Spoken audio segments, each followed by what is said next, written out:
Hello friends, मैं हूं आपका होस्ट एंड दोस्त डॉक्टर अभिनय वशिष्ठ। हम कर रहे हैं आज से स्टार्ट 11th क्लास की बिजनेस स्टडीज, जिसमें फर्स्ट चैप्टर है हमारा nature and purpose of business. देखिए, nature and purpose of business में क्या क्या हम पढ़ेंगे उसके बारे में जानते हैं।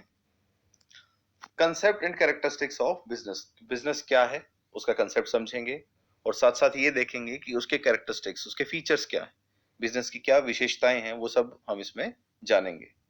इकोनॉमिक एक्टिविटीज और नॉन इकोनॉमिक एक्टिविटीज के बारे में पढ़ेंगे कि इकोनॉमिक एक्टिविटी कौन सी होती हैं और नॉन इकोनॉमिक एक्टिविटीज कौन सी होती हैं।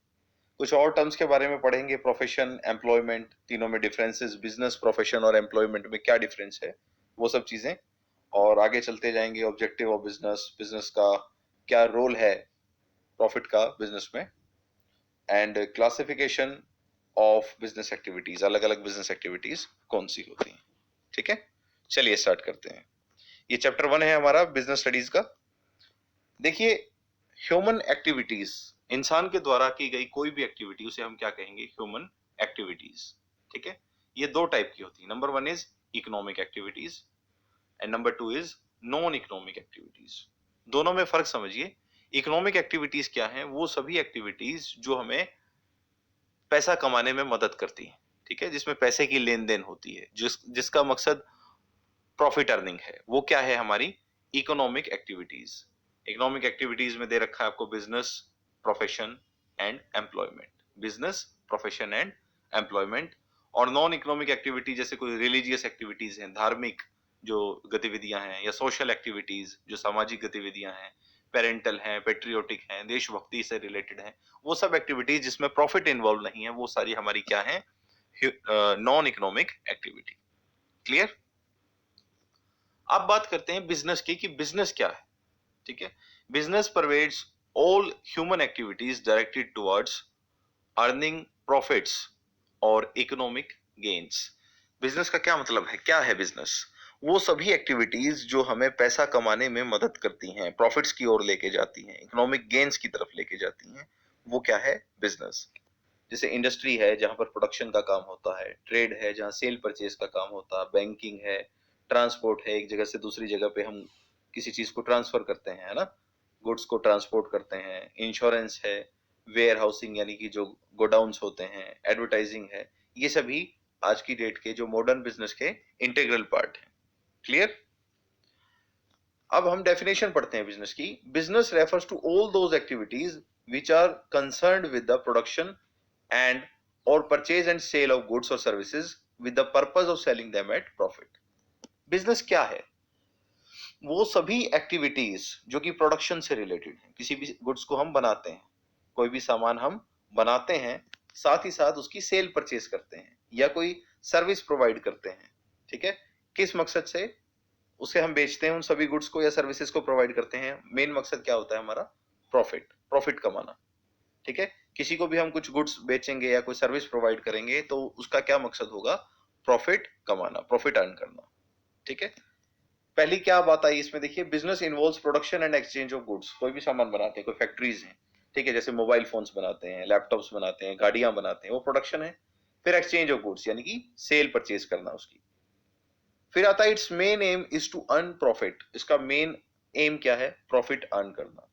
It must satisfy the human wants. जो ह्यूमन वांट्स होती हैं, ठीक है, जो भी व्यक्ति हमारे गुड्स खरीदेगा या हमसे सर्विस रिसीव करेगा, उसकी जो वांट्स है, उसकी जो इच्छाएं हैं, वो उन गुड्स से पूरी हो सके। ठीक है, these activities are organised and performed under the framework of an institution known as business. इन सभी एक्टिविटीज को एक साथ परफॉर्म करना एक एक ही फ्रेमवर्क में, उसे हम क्या कहेंगे? बिजनेस। ठीक है, चलिए आगे चलते हैं।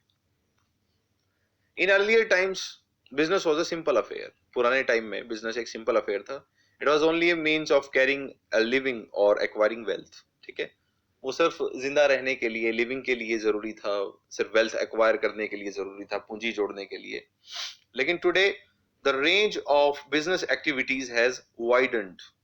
इसका जो स्कोप है बिजनेस एक्टिविटीज का, वो बढ़ गया है, इंक्रीज हो गया, to include not just commerce and industry but a network of services such as banking, insurance, distribution, transport etc। ये सारी की सारी सर्विसेज इसमें जुड़ गई। ठीक है, बैंकिंग आ गया, वेयर हाउस, इंश्योरेंस, ट्रांसपोर्ट हो गया, ट्रांसपोर्ट हम बाई एयर भी कर सकते हैं, बाई ट्रेन भी कर सकते हैं, बाई बस भी कर सकते हैं, अलग अलग तरीके, है ना। ये सर्विसेज वाला जो पार्ट है इसमें अब ऐड हो गया। बिजनेस की डेफिनेशन को फिर से देखते हैं। बिजनेस में be defined as an economic activity. ठीक है, बिजनेस क्या है? एक इकोनॉमिक एक्टिविटी है involving the purchase, production and sale of goods and services. उसमें हम गुड्स को प्रोड्यूस भी कर सकते हैं या फिर बाहर से खरीद के सीधा बेच भी सकते हैं, है ना। सेल परचेज हो सकता है। And services with a motive of earning profits by satisfying human needs in the society. ठीक है, मकसद क्या है? प्रॉफिट कमाना सोसाइटी में, ठीक है, और उनकी नीड्स को सेटिस्फाई करना। अब सबसे पहली बात आती है इसके फीचर्स। इसके फीचर्स में सबसे पहले it is an economic activity. Business क्या है? एक इकोनॉमिक एक्टिविटी है। इसमें ट्रांजैक्शंस इन्वॉल्व होती हैं पैसे की। जैसे हमने अभी पढ़ा था कि एक तो होती है इकोनॉमिक एक्टिविटी और दूसरी होती है non economic activity. Economic activity क्या है? जिसमें पैसा इन्वॉल्व हो। ठीक है, तो बिजनेस क्या है? एक इकोनॉमिक एक्टिविटी है। नंबर 2 इज प्रोडक्शन और procurement of goods and services. इसमें हम क्या पढ़ेंगे? प्रोडक्शन और procurement of goods and services. या तो हम गुड्स और सर्विसेज को बनाएंगे, खुद की सर्विसेज हम प्रोवाइड कर रहे हैं, या फिर हम क्या करेंगे? उसे बाहर से प्रोक्योर करेंगे। प्रोक्योर मतलब हम बाहर से उसको खरीद के लाएंगे। ठीक है, फिर आता है सेल और exchange of goods and services for the satisfaction of human needs.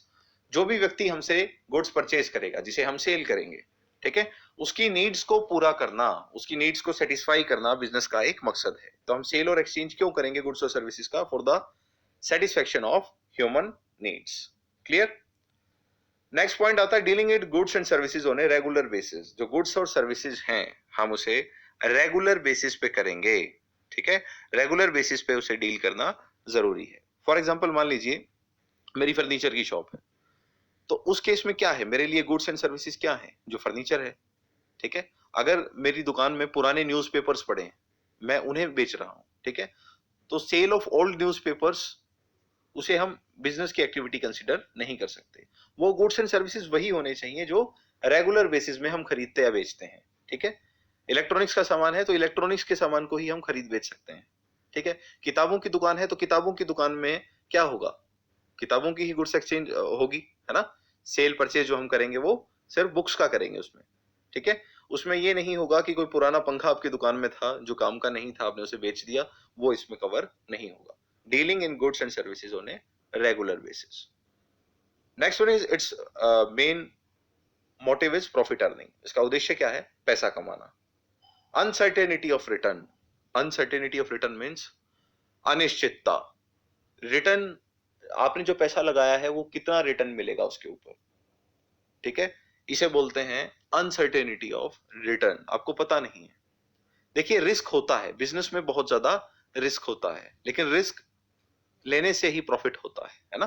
Profit is consideration of risk taking. जब तक आपके पास आप रिस्क नहीं लोगे तब तक प्रॉफिट आपको नहीं हो सकता। लाइफ की सबसे बड़ी समस्या पता क्या है? लाइफ की सबसे बड़ी समस्या ये नहीं है कि हम बड़े ख्वाब देखते हैं और उन्हें पूरा नहीं कर पाते, ठीक है, बल्कि सबसे बड़ी समस्या ये है कि हम छोटे ख्वाब देखते हैं और उन्हें पूरा कर लेते हैं। तो जब तक बिजनेस में रिस्क नहीं लेंगे, बड़ा रिस्क नहीं लेंगे, बड़ा सोचेंगे नहीं, तब तक बात नहीं बनेगी। हम छोटे छोटे प्रॉफिट मोटिव्स में घुसे रहते हैं, उसी के अकॉर्डिंग काम करते हैं, फिर हमारे ऑब्जेक्टिव्स बस वहीं तक सीमित रह जाते हैं। बड़ा करने के लिए बड़ा रिस्क लेना पड़ेगा, ठीक है, कम से सेटिस्फाई नहीं होना। फिर आता है एलिमेंट्स ऑफ रिस्क। ये बता दिया, यही है अनसर्टेनिटी ऑफ रिटर्न मींस अनिश्चितता है कितना पैसा वापस आएगा, और रिस्क रहता है। रिस्क हर तरीके का है। रिस्क ये भी हो सकता है कि बिजनेस आपका चले ना, ठीक है, वो तो रिटर्न की अनसर्टेनिटी होगी। साथ में और भी रिस्क हो सकते हैं, जैसे कि आपके शोरूम में आग लग गई, है ना, कोई भूकंप आने से दुकान टूट गई, ठीक है। तो ये सारी जो चीजें हैं वो बिजनेस की कैरेक्टरिस्टिक्स में आते हैं। क्लियर? चलिए नेक्स्ट पॉइंट देखते हैं। फिर एक टर्म आती है profession. What is profession? Business में तो क्या करते हैं हम? सेल परचेज करते हैं गुड्स और सर्विसेज की, है ना, हमने ट्रांसफर की with the motive of earning the profit, profit कमाने के लिए। Profession refers to the activity which requires special knowledge and skills to be applied by an individual in his work to earn a living. पैसे ये भी कमा रहा है, professional जो होता है वो भी पैसे कमा रहा है, लेकिन दोनों में फर्क है। Profession refers to the activity which require special knowledge. आपके पास स्पेशल नॉलेज होनी चाहिए। जैसे एक डॉक्टर के पास है, मैं एक चार्टर्ड अकाउंटेंट हूं तो मान लीजिए मेरे पास है। लॉयर है तो उसमें क्या है? एक लॉयर के पास है। हेयर ड्रेसर है तो हेयर ड्रेसर के पास है, उसकी स्पेशल स्किल्स है, स्पेशल नॉलेज है, उसने उस काम को करने के लिए स्पेशलाइज ट्रेनिंग ली है। ठीक है, वो कोई भी हो सकता है, डॉक्टर है, लॉयर है, हेयर ड्रेसर है, चार्टर्ड अकाउंटेंट है, ठीक है, आर्किटेक्ट है, वो सब क्या है, अपनी स्पेशलाइज नॉलेज से लोगों को सर्विस प्रोवाइड कर रहे हैं और उससे अपना जीवन का गुजारा भी कर रहे हैं। इसे क्या बोलेंगे हम? प्रोफेशन। क्लियर? कुछ कैरेक्टरिस्टिक्स बताए हैं प्रोफेशन के। It involves skill based on theoretical knowledge. आपको पहले थियोरेटिकल नॉलेज होनी चाहिए। जैसे सीए में क्या होता है, हमें पहले थियोरेटिकल नॉलेज लेनी होती है ना, एग्जाम्स क्लियर करते हैं। It requires training and education. इसमें हमें प्रॉपर एजुकेशन होनी चाहिए, हमारी ट्रेनिंग होनी चाहिए। ठीक है, आप आर्टिकलशिप सुना होगा आपने, सीए की आर्टिकलशिप है, या एलएलबी में जो आपको आर्टिकलशिप करनी पड़ती है, आप एडवोकेट बनने के लिए, डॉक्टर बनने के लिए जो ट्रेनिंग करनी पड़ती है, तो वो सब चीजें हैं इसमें। Must demonstrate competence by passing a test. एक टेस्ट क्लियर करना पड़ता है आपको, है ना। आप एक रिप्रेजेंटेटिव एसोसिएशन होता है, आप उसका हिस्सा होते हैं, जैसे bar council of India advocates के लिए है, institute of chartered accountants of India CA के लिए है ना, इंडियन मेडिकल एसोसिएशन वो डॉक्टर्स के लिए है। तो वो आपके एक टेस्ट क्लियर करवाते हैं, उसके बाद ही आपको उसमें एंट्री मिलती है उस प्रोफेशन में। Integrity is maintained by adherence to code of conduct. एक कोड ऑफ कंडक्ट होता है, वो आपको अप्लाई करना पड़ता है, कुछ रूल्स एंड रेगुलेशंस आपके लिए होंगे, कोड ऑफ कंडक्ट होगा, वो आपको फॉलो करना पड़ेगा। Clear? Service is provided for the public good. It means priority of services over economic consideration. आपका मकसद पैसा कमाना बाद में होना चाहिए, प्राथमिकता आप किसे देंगे, प्रायोरिटी किसे देंगे? प्रायोरिटी होगी सर्विसेज की, लोगों को सर्विस पहले प्रोवाइड कीजिए। ठीक है, मूवीज में देखते हैं ना, मुन्ना भाई एमबीबीएस मूवी थी, उसमें हमने देखा था कि पहले वो डॉक्टर क्या कर रहे थे, पहले कहते कैजुअलिटी में जाके फॉर्म भरने का, ठीक है, उसके बाद पेशेंट का इलाज करेंगे। तो क्या होना चाहिए, कोड ऑफ कंडक्ट क्या कहता है, प्रोफेशन में क्या है, एक जो कैरेक्टरिस्टिक है क्या है प्रोफेशन का, priority of services over economic consideration, कि ये फॉर्म भरना, पैसे जमा कराना, ये बाद की बात है। ठीक है, ये सब चीजें बाद की हैं, पहले उस पेशेंट की जान बचाना जरूरी है। ठीक है, so service is provided for the public good and it is organise. ये ठीक तरीके से ऑर्गेनाइज किया जाता है। क्लियर? चलिए, और लास्ट टर्म आती है इससे रिलेटेड एक employment. Employment refers to an activity in which a person works regularly for another for a fixed remuneration. ठीक है, एम्प्लॉयमेंट एक ऐसी एक्टिविटी है, ठीक है, जिसमें कि कोई भी व्यक्ति रेगुलरली अपनी फिक्स्ड रेम्युनरेशन कमाने के लिए काम करता है। It refers to an activity which a person works regularly for another for a fixed remuneration. मान लीजिए मैं कहीं पे जॉब करता हूँ, वो जॉब करने के बदले में मुझे कुछ पैसे मिलते हैं, कुछ सैलरी मिलती है, उसे रेम्युनरेशन बोलते हैं, फिक्स सैलरी मिलती है। तो वो क्या है, मैं अपनी सर्विसेज प्रोवाइड कर रहा हूँ वहां, तो वो क्या है, फिक्स्ड रेम्युनरेशन के लिए। ठीक है, इसे बोलेंगे हम एम्प्लॉयमेंट। एग्जाम्पल जैसे कोई टाइपिस्ट है, कोई डॉक्टर है, कोई टीचर है स्कूल में, तो ये सब क्या है, ये सब एम्प्लॉयमेंट में। तो आज हमने तीन टर्म्स पढ़ी, बिजनेस, प्रोफेशन और एम्प्लॉयमेंट, है ना। बिजनेस, प्रोफेशन एंड एम्प्लॉयमेंट, हमने तीनों टर्म्स पढ़ी। बिजनेस क्या है, हम जब सेल परचेज करते हैं गुड्स एंड सर्विसेज की, ठीक है, गुड्स एंड सर्विसेज की सेल परचेज करते हैं प्रॉफिट कमाने के लिए। ठीक है, उसके बाद क्या पढ़ा हमने, प्रोफेशन। प्रोफेशन क्या है, जब हमें स्पेशलाइज नॉलेज है किसी चीज की, ठीक है, उसकी हमने प्रॉपर ट्रेनिंग ली है, हम उससे लोगों को सर्विस प्रोवाइड कर रहे हैं।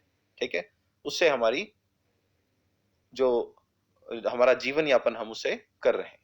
ठीक है, और एम्प्लॉयमेंट क्या है, एम्प्लॉयमेंट में हम किसी दूसरे के लिए एक फिक्स्ड रेम्युनरेशन में काम कर रहे हैं।